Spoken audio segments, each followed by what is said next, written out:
Ritreto ny solika fandretanda injiro manidy miolikolika ny setro ny maty to mampatsiaro anao rilay mpisangy anjiro lefilefi taratra te tsy kitonga fatratra niany ritreritro ao raha vao matsiaro anao fa kosakeny eto raha toy anao ka teto ny tetisika hohitra ivohon paradisa de mody mila milankisa kanefa de hisambatra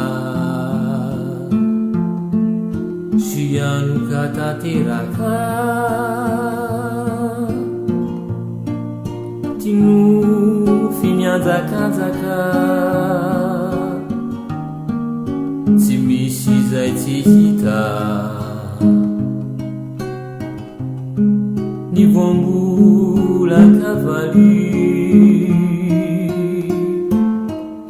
manoritra zay vita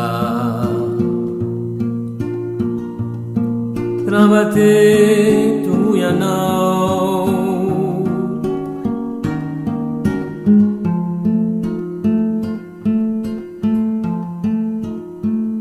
tina fona ne fitoeto mamisavisanao tole fikianisento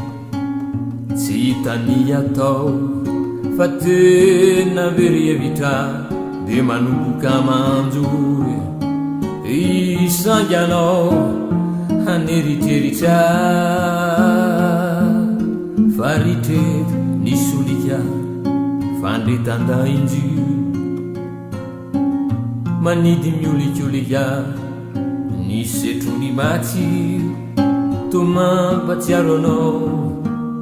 relay mpisangy anjiro lefilefi taratra